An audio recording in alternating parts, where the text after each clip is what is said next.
Alrighty guys, before we get started, head on over to store.streamelements.com/JLWgames to go check out our merchandise store. I truly appreciate it. We have some really cool merch items, including a Say No to Trims t-shirt. We also have mugs and beanies and a lot of stuff that you could think of. Link is in the description, and thanks so much guys for your support.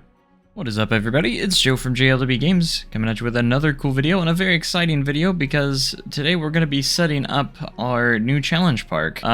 You should know hopefully by now that we are rebooting the series into this, so now, and before we would use the challenge option here. Now we can do something very similar but use the scenario editor, but with the scenario editor we can actually create everything that we need to. So we can create all the settings, how difficult each aspect of the world is, so I can really hone down exactly what I want. So we can even go as far as the custom environment and everything, which is actually really, really cool. Now I always use the deciduous biome quite a bit, but I think we might actually do something a little different. Let's go ahead and get to the name. We're gonna go through everything in this video, so, and it could just be Windland maybe, because the Windland's kind of like the name of my dream park kind of, so this is gonna be kind of similar to that, where we're going to really, this is gonna be a crazy series. You'll see probably going into the first episode. But this isn't definitely like a official episode. This is more of the setup episode, so getting ready for the first episode. So let's just kind of mix and match. Now we have to figure out exactly what we want for our textures here. Now I do want grassland, but I do want to have like more green textures, so we're gonna have a little bit darker because the grassland is like a little bit more of a dead grass kind of thing, but so we're gonna try and change that up just a little bit. So we have ground 1 and ground 2. We have a good amount of texture. I think we have a good set of textures here. Now we could change the rock to be kind of like tropical, or we could use there's also the alpine one. Alpine one looks pretty good. I like the texture of that. So might do that for steep, some of our steepness. And steep 1 is the same thing except it's smoother, kind of like that. So we're doing a little mix match of all of these, and we're gonna see how it looks. If it's not good, then we'll definitely redo it. But let's go ahead and see what these look like. Alrighty, we are in our custom scenario now. As you can see. We'll get into all this here in a moment, but if we pause it, you can definitely see it's definitely customized. So we're using the grassland. You can see the outside world kind of remains the same texture as the grassland, which does kind of suck that it doesn't blend with what we have already here. But it does give us a little bit uniqueness on our textures and stuff. You can see some of the concrete gets in there as well, which is fine. We can fix that up, no problem. And you can see that we have our guest spawners down here. We're gonna edit all of that eventually, and I might have kind of like a setup for the park that we might work on here as well. But mainly what we're going to be doing today is actually editing the scenario itself. But we're gonna go through each tab and really try and get this exactly where we want it. I think for opening times, allow the player to edit the opening times. We're gonna keep that checked off.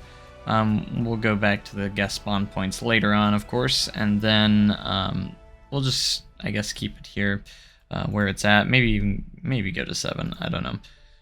This doesn't really matter because we can change that. And then the scenario start time is starts at a specific time, which we can have it start at 9 or 8 or whatnot. Park-wide breakdown right now. This one's very interesting because I definitely want the rides to not shut down as often as they do, because they do shut down quite a bit by default, and I don't really want them shutting down as much because I don't think it's as realistic. So I think we're actually going to put this down about a quarter, so like 0.25 if it will allow that. That way, they will break down eventually sometimes, but not too much. So we don't have to worry. We don't have to hire like 50,000 maintenance guys. We can kind of manage that out a little bit. As for the hotel popularity, we're just going to leave the hotel where it's at. Mostly because I don't think we really need to mess with those at the moment. And the restaurant, we can leave probably most of these as well. Because those aren't going to affect us too much. I mean, we'll have restaurants, of course, probably in there, but they're already kind of hard enough, so I do want to keep everything slightly difficult, but we can edit the terrain, that's fine, and then we can do terrain editing cost, which we might keep at $8, which I don't know really the rate of how that works, but that is fine. Park capacity, allow the player to edit that. We're going to keep that checked so that we can edit that. I want to still have access to everything. That's the one thing. We will have access to do a lot of stuff. Keep current guests at start is checked. I guess that's fine for right now. Remove all clutter on start. There really shouldn't be anything, but we'll go ahead and check mark that. Percentage of normal guest rate with a single ride. This is where we might have to start changing stuff. So the guests will start coming in pretty big if there's one ride, which is 100%. So the number of rides to achieve a normal guest rate. So if we read this, when there is only one ride in a park, the amount of guests it draws in will be increased. This modifier allows you to change the number of guests a single ride will bring in. The number of guests per ride will reduce to normal level when more rides are in the park. The normal rides needed to hit that level can be changed as well. So if we raise this up to 3 or something like that, there has to at least be 3 rides before it'll go normal if we do such a thing. So let's just adjust this to about 70 or 80 maybe. We'll also do a kind of a test. I'll probably do a test run and everything, and there's a possibility we could be making changes later on. Allow the player to disable track restrictions. Yes, we want to keep that checked. Park ride prestige decline. We might keep that. So this is how much the prestige declines, or how fast it declines. I do feel like, realistically speaking, I do think it declines a little bit quick. Or a little bit fast, basically. So we might just put this setting for this one on easy. So if you have a new ride, it will stay kind of relevant a lot longer. The prestige will stay up a little bit, or a bit longer, and I believe that means it will take longer to become a classic as well, maybe. But we'll keep an eye on that. I'm not going to keep the settings on easy. I'm just trying to do a mix match of what I think should be the best. So Ghostbusters is going to be turned off. We're not doing a ghost park. As fun as that can be, maybe we should do that someday. All right, we're heading to the next tab, which is finances. This one's very interesting. We're not going to have unlimited money, but this is where I thought everything would be interesting, because I'm going to actually start off with a decent amount of money, because the time frame of, or the, not the time frame, but the kind of storyline is that they're getting a good chunk of money from Wind Valley, and they're using it to build this park. So this park's going to start off very small, but I want to make sure we have a good amount of money to start off with, and that's going to be about $50,000. That might sound like a lot to start off with. Of course, I'm going to test this out and see if that is a little bit much, but we're going to start out with that because you'll see why in the first episode on how all that's going to go. Now we're going to go check and see what loans we want to have available to us. There's a long-term debt, which is $100,000, which we can do available during play, which is fine. I think it's nice to be able to have a big one that we can use overall. So, and then we can go to long and short loans. I don't think we're going to use challenge loans, and I think we're going to have some really big interests here, so you can see like the interests. I think we're going to go with some like the higher ones, like the 30% interest ones, for most of these. So long loans, we're going to stick with, there's 50,000 ones,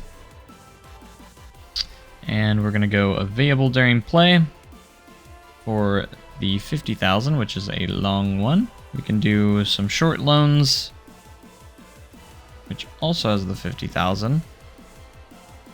But these ones get paid off a lot quicker, so you're going to be paying more, basically, I think. So let's do a $10,000 one, maybe a $5,000 one. Let's do a 20,000.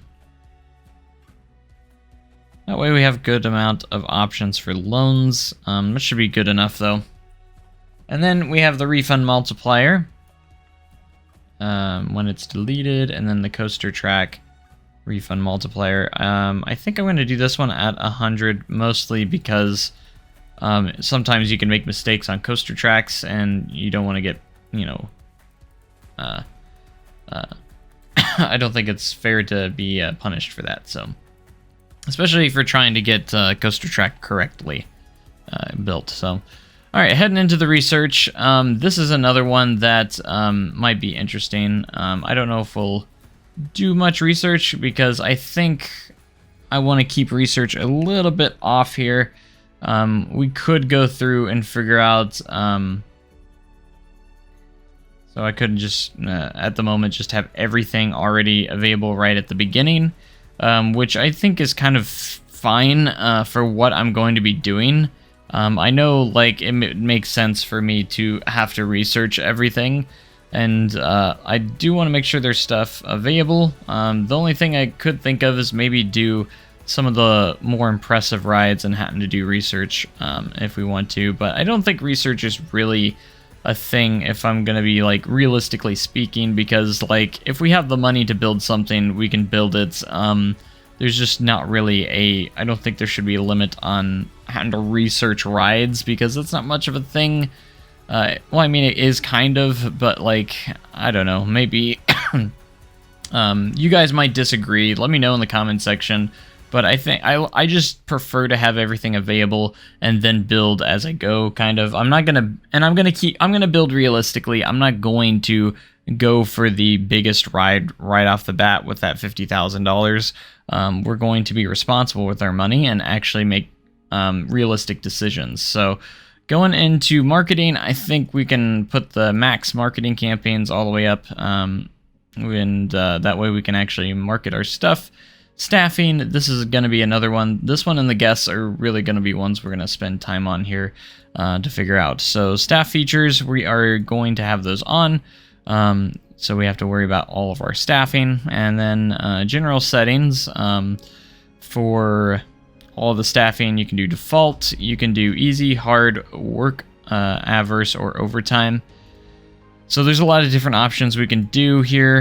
You can do easy and hard, so it kind of gives you a little thing. So default staff building perks provide normal bonuses. Everything's just kind of at a normal level.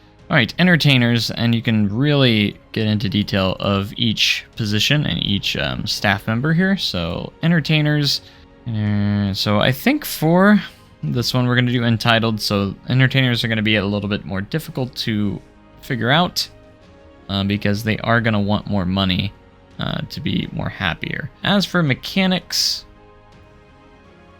I feel like these guys are going to would want more money, because I feel like they should get paid the most, honestly. And then security guards, might keep them at default as well. So I kept a lot more at default than I wanted to. I think the guests is what we're going to be looking at the most here. But I think in entertainers and mechanics, we're going to need to pay more overall, and I think that would make sense. So going over to our guest rate here, guest happiness rate, rate at which the guest's happiness declines, I'm guessing, if it's higher up, because it says rate at which the guest's happiness declines. So if it's 150%, it's going to decline faster if I'm getting that correctly. So I do want that one to be kind of a little more difficult.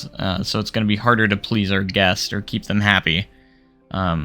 so that would decline. And the attractiveness multiplier, we might increase a little bit as well. So like if your park's attractive and we got a really good park rating, then that will help increase their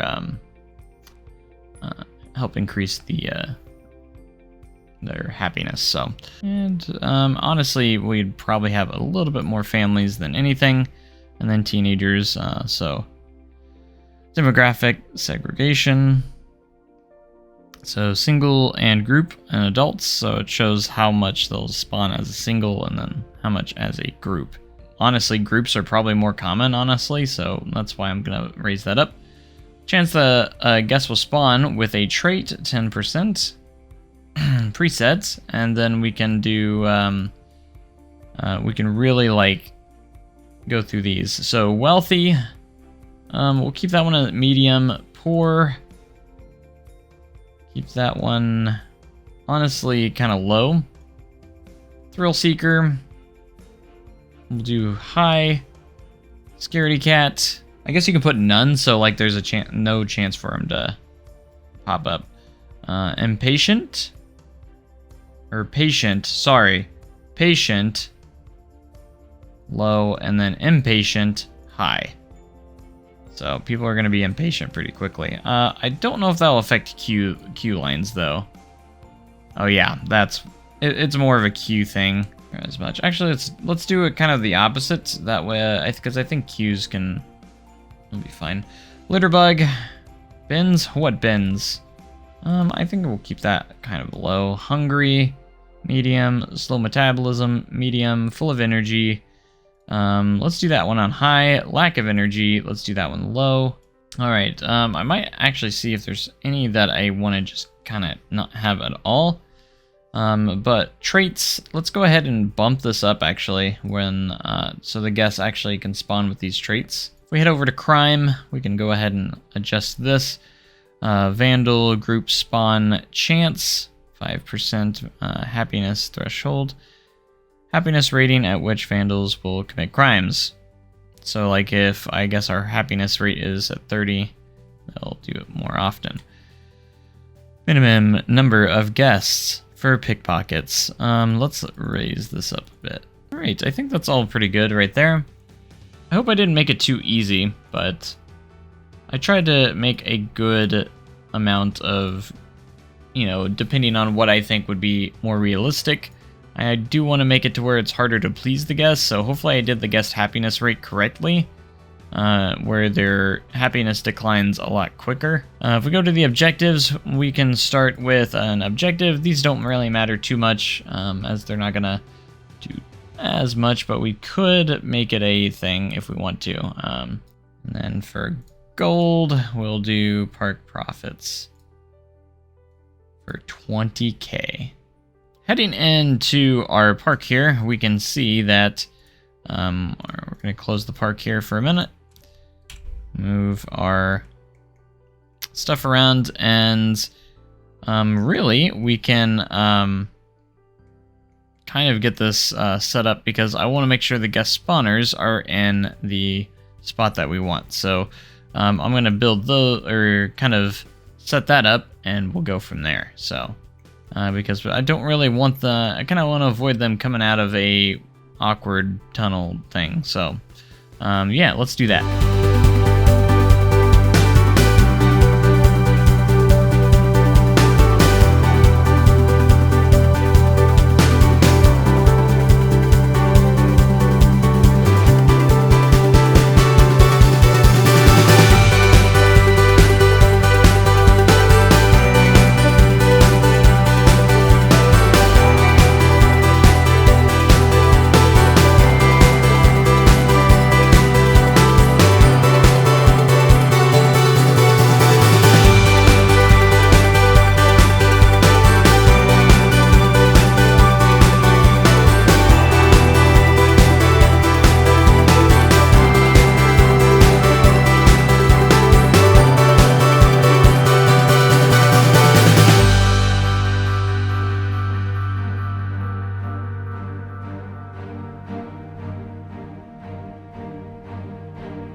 Alrighty, so what I've done here is basically just create like a nice entry point for the park, and that's all we're going to really do for the setup episode is give ourselves a little bit of a parking lot, and that's basically it. We're not going to do too much detail yet because that's going to be for the challenge itself.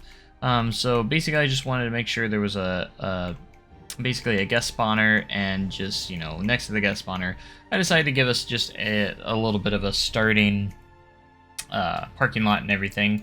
You know, and I ended up using the Theme Maker's Toolkit. There's actually a really good Theme Maker's Toolkit items for these little parking spaces, which actually work pretty nicely.